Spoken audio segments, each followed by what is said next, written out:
गुरु ब्रह्मा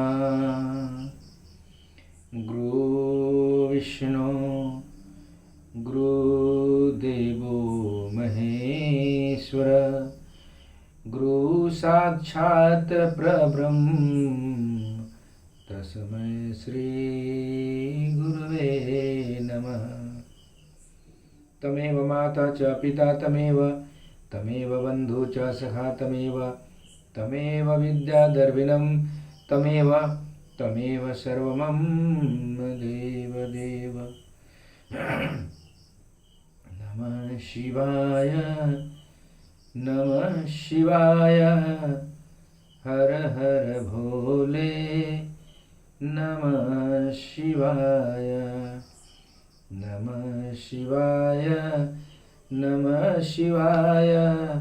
हर हर भोले नमः शिवाय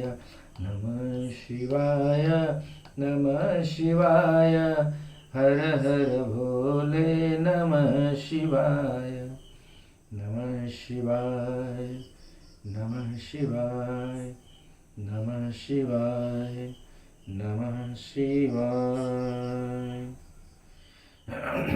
आप सबको मेरा प्रणाम। आज शिव महापुराण के पावन पवित्र कथा में वो अमृत रस पान करेंगे। आज अध्याय जिनका नाम है साध्य साधन आदि का विचार तथा श्रवण कीर्तन और मनन, इन तीनों साधनों की श्रेष्ठता का प्रतिपादन। व्यास जी कहते हैं, सुत जी का यह वचन सुनकर वे सब महर्षि बोले, अब आप हमें वेदांत सार सर्वस्वरूप अद्भुत शिव पुराण की कथा सुनाइए। सुत जी ने कहा, आप सब महर्षिगण रोग शोक से रहित कल्याण में भगवान शिव का स्मरण करके पुराण परवर शिव पुराण की जो वेद के सार तत्वों से प्रकट हुआ है कथा सुनिए। शिव पुराण में भक्ति, ज्ञान और वैराग्य, इन तीनों का प्रीति पूर्वक गान किया गया है और वेदांत वेद सदस्तु का विशेष रूप से वर्णन है। इस वर्तमान कल्प में जब सृष्टि कर्म आरंभ हुआ था, उन दिनों 6 कुलों के महर्षि परस्पर वाद विवाद करते हुए कहने लगे, अमुक वस्तु सबसे उत्कृष्ट है और अमुक नहीं है।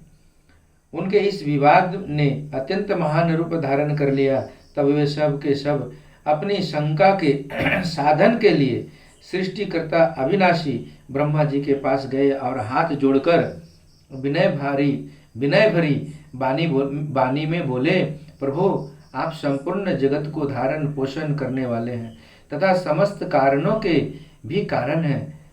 हम यह जानना चाहते हैं कि संपूर्ण तत्वों से परे प्रातपर पुराण पुरुष कौन है।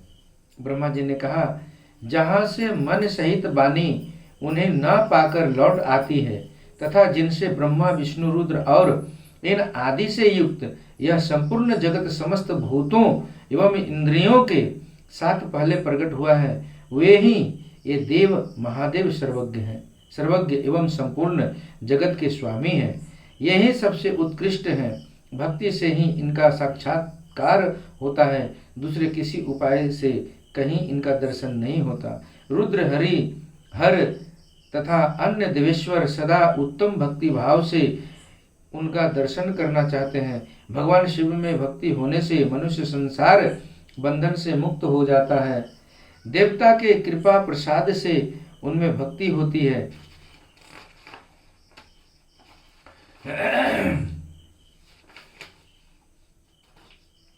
और भक्ति से देवता का कृपा प्रसाद प्राप्त होता है। ठीक उसी तरह जैसे यहाँ अंकुर से बीज और बीज से अंकुर पैदा होता है, इसलिए तुम सब महर्षि भगवान शंकर का कृपा प्रसाद प्राप्त करने के लिए भूतल पर जाकर वहाँ सहस्त्रों वर्षों तक चालू रहने वाले एक विशाल यज्ञ का आयोजन करो। इन यज्ञपति भगवान शिव की ही कृपा से वेदोक्त विद्या के सारभूत साध्य साधन का ज्ञान होता है।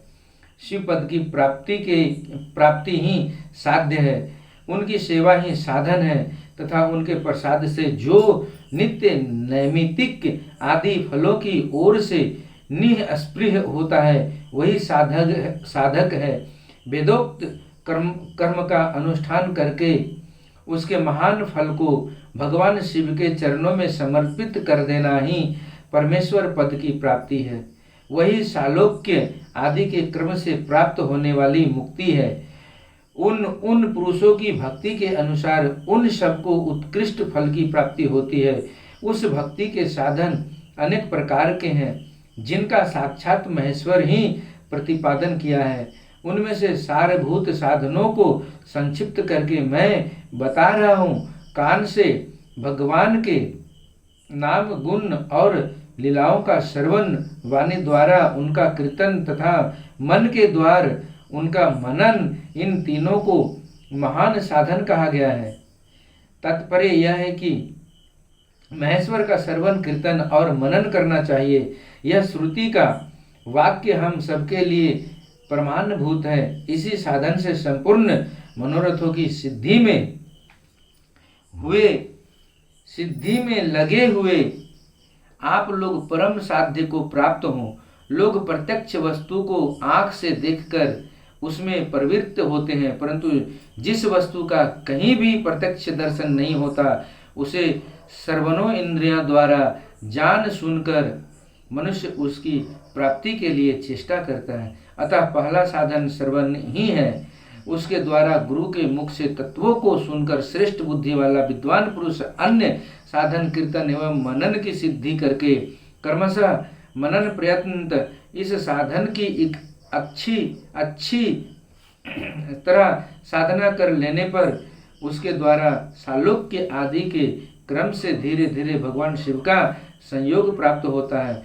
पहले सारे अंगों के रोग नष्ट हो जाते हैं, फिर सब प्रकार का लौकिक आनंद भी विलीन हो जाता है। भगवान शंकर की पूजा, उनके नामों के जप तथा उनके गुण रूप विलास और नामों का युक्ति प्रायण चित्त के द्वारा जो निरंतर परिशोधन या चिंतन होता है, उसी को मनन कहा गया है। वह महेश्वर की कृपा दृष्टि से उपलब्ध होता है। उसे समस्त श्रेष्ठ साधनों में प्रधान या प्रमुख कहा गया है। सूत जी कहते हैं, मुनीश्वरों, इस साधन का महात्म्य बताने के प्रसंग में मैं आप लोगों के लिए एक प्राचीन वृत्तांत का वर्णन करूंगा, उसे ध्यान देकर आप सुने। पहले की बात है, पराशर मुनि के पुत्र मेरे गुरु व्यास देव जी सरस्वती नदी के सुंदर तट पर तपस्या कर रहे थे। एक दिन सूर्यतुल्य तेजस्वी विमान से यात्रा करते हुए भगवान सनत कुमार अकस्मात वहां जा पहुंचे। उन्होंने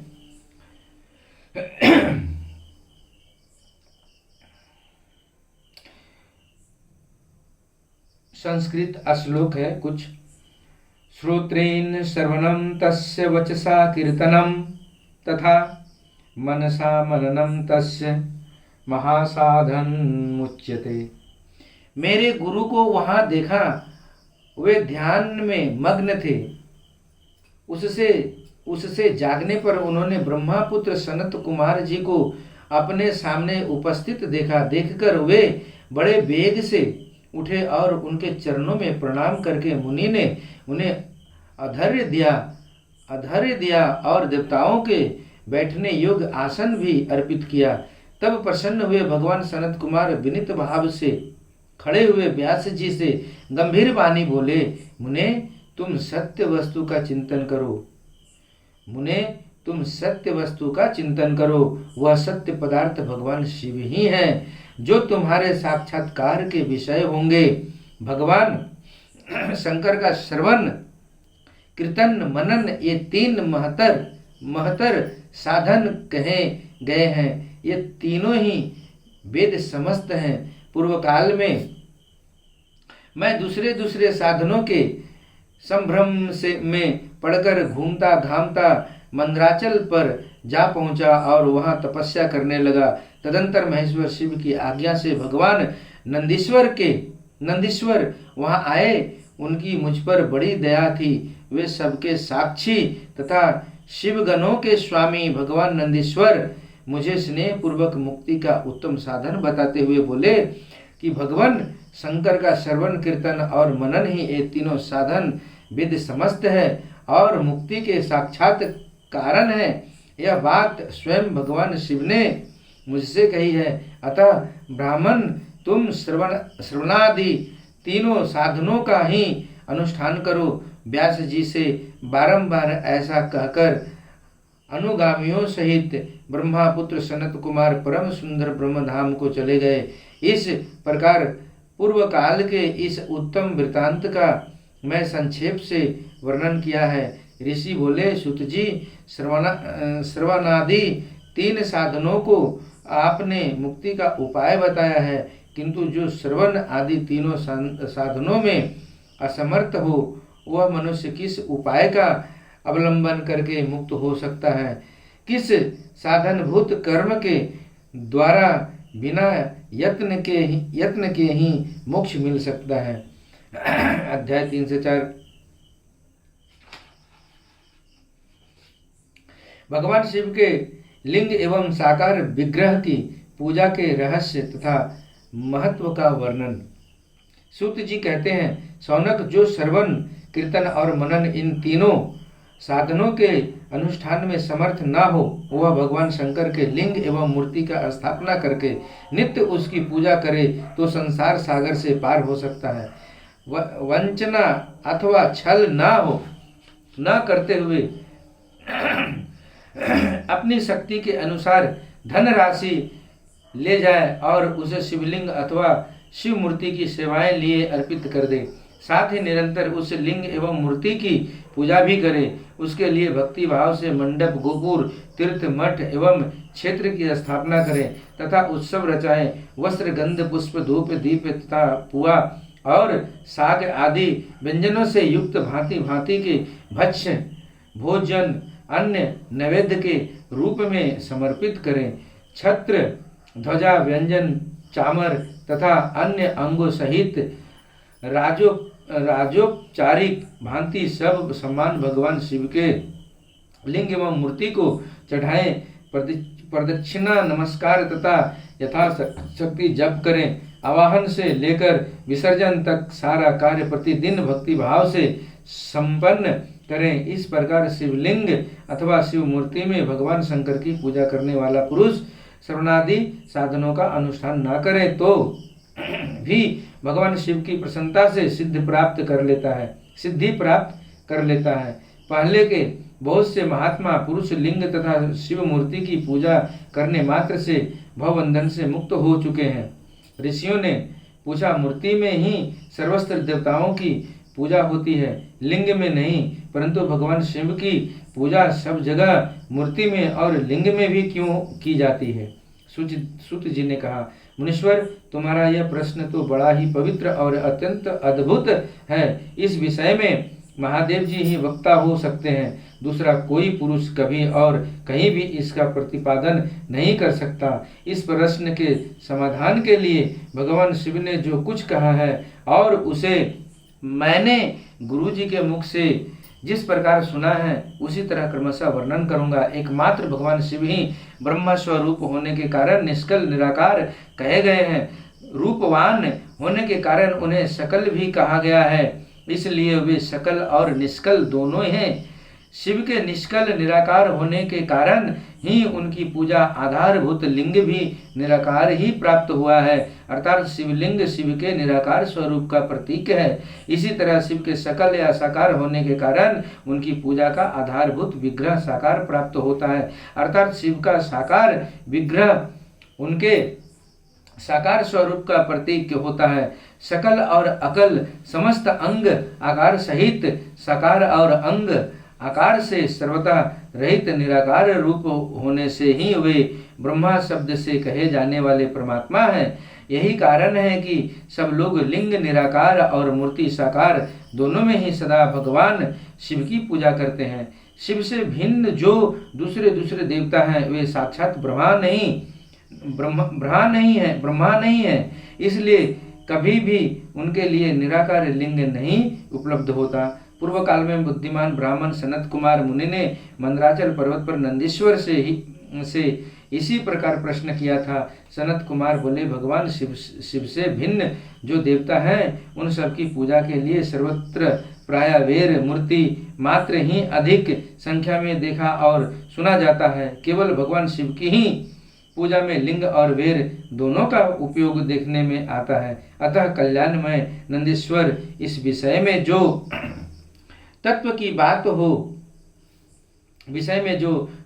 बात हो उसे मुझे इस प्रकार बताइए जिससे अच्छी तरह समझ में आ जाए। नंदीश्वर ने कहा, निष्पाप ब्रह्मा कुमार, आपके इस प्रश्न का हम जैसे लोगों के द्वारा कोई उत्तर नहीं दिया जा सकता, क्योंकि यह गोपनीय विषय है और लिंग साक्षात ब्रह्मा का प्रतीक है। तथापि आप शिव भक्त हैं, इसलिए इस विषय में भगवान शिव ने जो कुछ बताया है उसे ही आपको समक्ष कहता हूँ। भगवान शिव ब्रह्मा स्वरूप हैं और निष्कल निराकार हैं, इसलिए उन्हीं की पूजा में निष्कल लिंग का उपयोग होता है। संपूर्ण वेदों का यही मत है। सनत कुमार बोले, महाभाग योगींद्र, आपने भगवान शिव तथा दूसरे देवताओं के पूजन में लिंग और वेर के प्रचार का जो रहस्य विभाग पूर्वक बताया है वह यथार्थ है। इसलिए लिंग और वेर की आदि उत्पत्ति का जो उत्तम वृत्तांत है उसी को मैं इस समय सुनना चाहता हूँ।